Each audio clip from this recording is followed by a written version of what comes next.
Welcome to SamSpark. Today, I'm about to flip your world upside down. You've been lied to by teachers, parents, and the internet. Seriously. We're told so many facts that are just myths passed down for generations. I dug through science, history, and expert interviews to find the biggest lies people still believe. Today, we're busting 10 myths you probably think are true. And trust me, the last one will blow your mind. Let's get started. Let's dive into a fascinating topic, one that's been circulating for ages and has found its way into popular culture. It's the idea that you only use 10% of your brain. This concept suggests that the vast majority of our brain power remains untapped, a dormant potential waiting to be unlocked. Movies and motivational speakers love this one, often using it as a springboard to explore themes of enhanced abilities and hidden potential. It's a compelling narrative, promising extraordinary capabilities if only we could access that unused portion. But despite its allure and widespread acceptance, it's pure fiction. It's a misconception that has persisted despite overwhelming scientific evidence to the contrary. Your brain, even at rest, uses 20% of your body's energy, a disproportionately large amount considering its size. This high energy consumption underscores the brain's constant activity and importance. So why would evolution waste that on a mostly useless organ? Natural selection favors efficiency.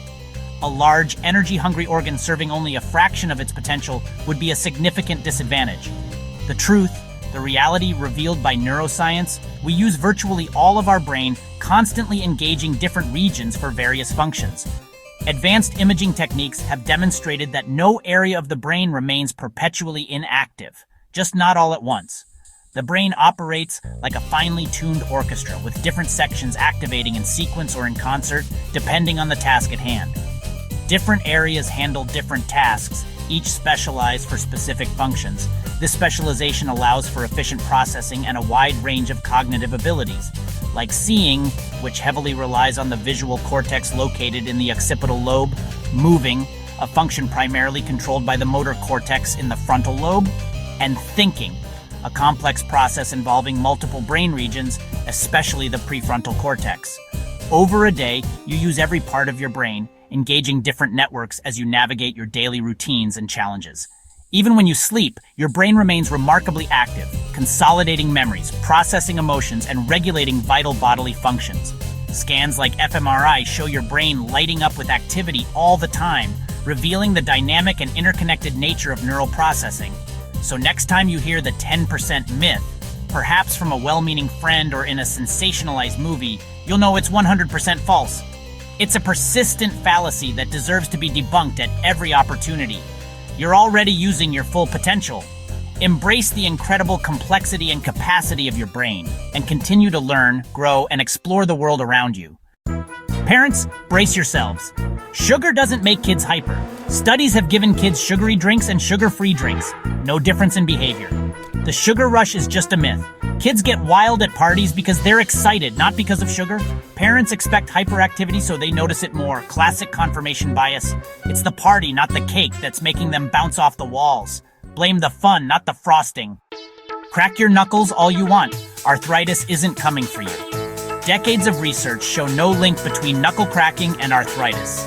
One doctor even cracked only one hand for 60 years, no difference. The popping sound? It's just gas bubbles in your joint fluid, not bones grinding. It's like opening a can of soda, not destroying your hands. So ignore the dirty looks and crack away. Your joints are safe. Myth busted. Shaving does not make your hair grow back thicker or darker. When you shave, you cut hair at the surface, leaving a blunt edge. That blunt edge feels coarser, but the hair itself hasn't changed. Genetics and hormones control hair thickness, not your razor.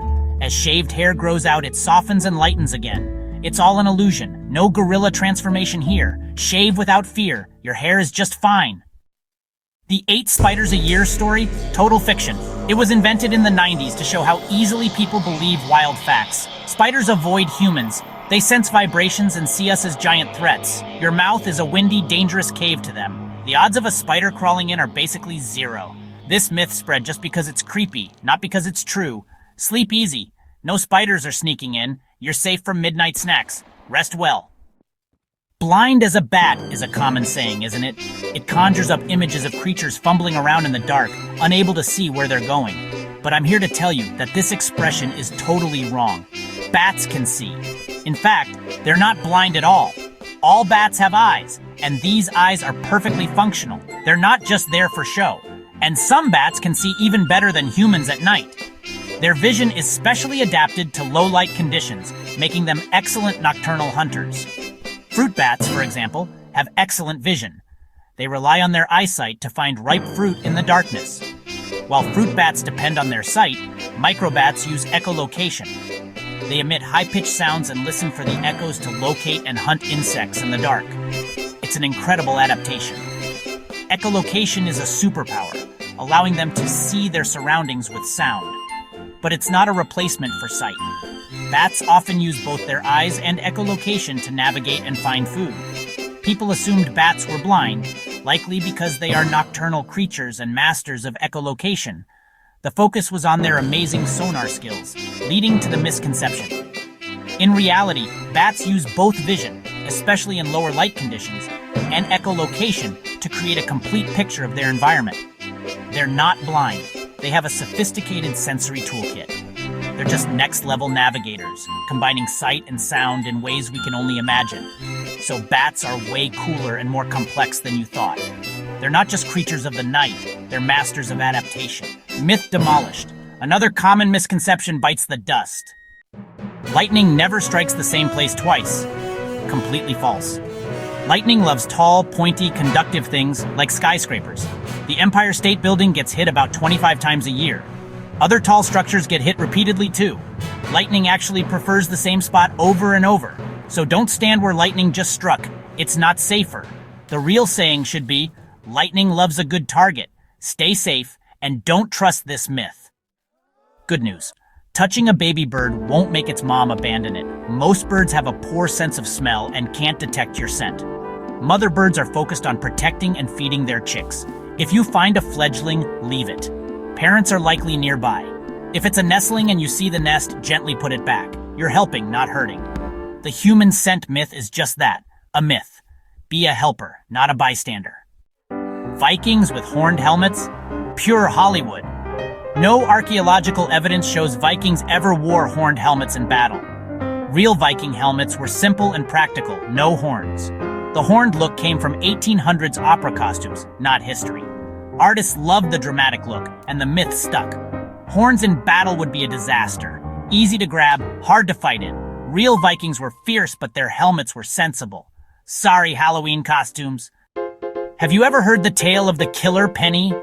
The one about a humble coin dropped from the dizzying height of a skyscraper, transforming into a deadly projectile? The myth suggests that the acceleration and distance would give it enough force to be lethal. But is there any truth to this urban legend? Not deadly. Let's consider the facts. A penny is too light and flat. Its shape isn't aerodynamic. Instead of slicing through the air, it flutters down, slowed by air resistance. This air resistance prevents it from reaching truly dangerous speeds. Its terminal velocity, the fastest it can fall, is only about 30-50 miles per hour, a far cry from the velocity of a bullet or other dangerous projectiles. Nowhere near bullet speed. So what happens if it actually hits you? If it hits you, well, you'll definitely feel it. It'll sting, maybe leave a welt, but it won't kill or even seriously injure you. The impact simply isn't strong enough to cause significant harm. It simply doesn't have enough mass or energy to overcome the forces of air resistance and gravity in a way that would make it lethal. In fact, Mythbusters, the popular science entertainment show, put this myth to the test. They proved it's impossible for a penny to be lethal this way. Still, even though a penny won't kill you, don't drop things from tall buildings. Just don't worry about killer coins. You can rest easy knowing your spare change isn't a threat from above. The real danger is littering, not lethal pennies. Dropping any object from a height can be dangerous and cause damage or injury. So, next time you're on a skyscraper, enjoy the view, take some pictures, but keep your change in your pocket. Myth busted. That's it. 10 massive myths totally busted. From brains to bats to Vikings, we've set the record straight. How many did you believe? Be honest, which myth surprised you most? Tell us in the comments.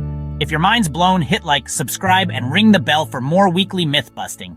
Thanks for watching SamSpark. See you next time.